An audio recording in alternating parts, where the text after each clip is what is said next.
Émission spéciale 70e anniversaire du débarquement, en direct du mémorial de Caen sur Sensation. Nicolas Kirillovitz. Après cette pause musicale, je vous propose maintenant d'écouter des jeunes issus d'un collège de Normandie qui vont participer au concours national de la résistance et de la déportation. Le but de ce concours, leur démarche, leur projet, ces jeunes et leurs professeurs vous expliquent tout. Écoutez.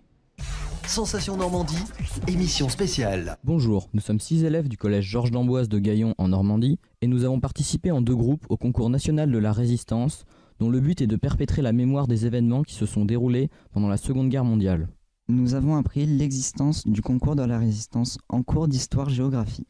Madame Renaud, notre professeure d'histoire-géographie, nous avait présenté ce projet à 2 classes différentes, la 3e B et la 3e C. Nous nous sommes présentés à Madame Renaud pour faire ce projet par curiosité et par devoir de mémoire. Le CD-ROM que nous avons réalisé dure 25 minutes. Il traite le sujet de la Normandie dans la Libération. Ce CD-ROM nous a demandé beaucoup d'heures de travail, des après-midi entiers, 2 matinées de vacances et 2 à 3 heures par semaine. Nous avons eu un gros travail de recherche d'images, à peu près 2 à 3 mois, et la recherche d'un fil conducteur que nous avons changé par la suite. Nous avons aussi eu des problèmes pour obtenir les logiciels de montage. Finalement, nous les avons obtenus et nous avons fini le CD-ROM à temps. En revenant d'un voyage en Allemagne, nous avons appris notre victoire par Madame Renaud, notre professeure d'histoire, sans que rien n'aurait pu être fait. Nous, la classe de 3e C, avons présenté un album pour le concours de la résistance qui est composé de 14 doubles pages et qui présente la libération de la France, la restauration de la République et notre région, la Normandie, durant le débarquement.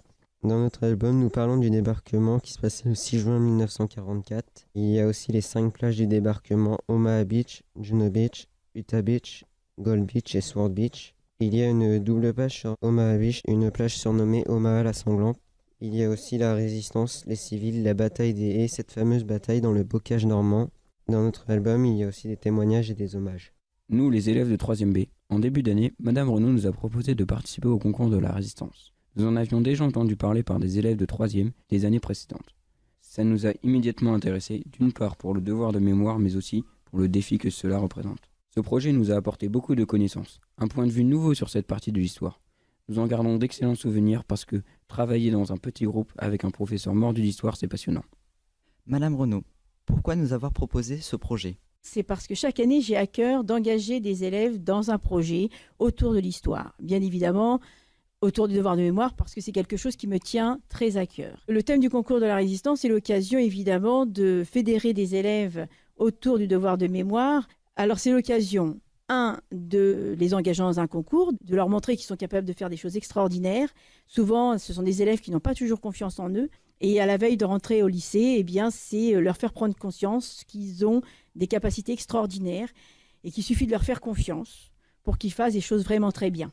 Il est clair qu'en début d'année, ils ne savent pas du tout ce qu'ils vont faire, où ils vont aller, comment ils vont faire, mais progressivement, je les vois évoluer, je les vois progresser, s'intéresser, puis au fur et à mesure, se passionner pour l'histoire, et c'est vraiment dans ce but que je le fais. L'occasion aussi de rencontres, de partager avec ces élèves-là des moments privilégiés avec des témoins, comme d'anciens résistants par exemple, qu'on a eu la chance de rencontrer encore cette année. Et puis au-delà du groupe de travail, c'est de faire partager avec tous les élèves de la classe ce moment-là à travers l'organisation d'un voyage. C'est-à-dire grâce à leur investissement dans le concours de la résistance, on obtient des subventions en réalisant nos projets qui nous permettent ensuite de financer un voyage sur les plages du débarquement. Cette année, on est parti 2 jours dans la Manche, dans un circuit autour des plages du débarquement. Et ça a été l'occasion d'un grand moment de partage avec les élèves. Nos élèves qui ont participé au concours ont pu partager leur passion avec leurs camarades sur les lieux de mémoire. C'est vraiment quelque chose de très très large. Pensez-vous que nous avons maintenant une vision différente de la Seconde Guerre mondiale après cette expérience ? Aujourd'hui, les élèves connaissent beaucoup mieux cet événement, ont pris conscience de l'importance du débarquement en Normandie. Avant, ils connaissaient vaguement à travers ce qu'on leur disait, mais ils ont touché du doigt la réalité des événements.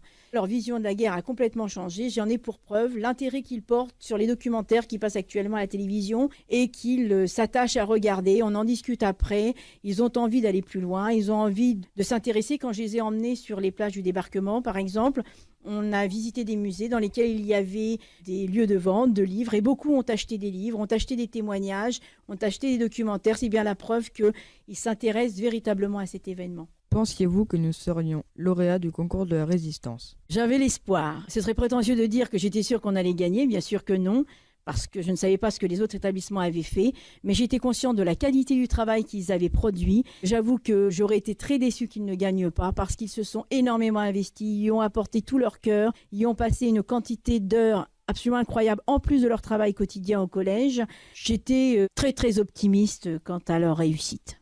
Lorsque nous avons appris que nous étions lauréats, nous avons eu la sensation de ne pas avoir travaillé pour rien, d'avoir gagné pour les gens qui ont témoigné pour nous, dont mon arrière-grand-mère et l'arrière-grand-père d'un élève qui était allemand, d'avoir réussi à rendre hommage à tous ces soldats morts pour la liberté française. Un grand merci à Monsieur Le Danois, un ancien résistant pour son témoignage, le commandant Van Drissel pour son soutien et son aide, et enfin Madame Renaud, notre professeur d'histoire, pour cette merveilleuse aventure. Merci de nous avoir écoutés. Vous pouvez retrouver en podcast cette émission sur radiosensation.fr. Et on se retrouve dans un instant. Et n'oubliez pas que vous pouvez suivre cette émission en direct audio et vidéo sur radiosensation.fr.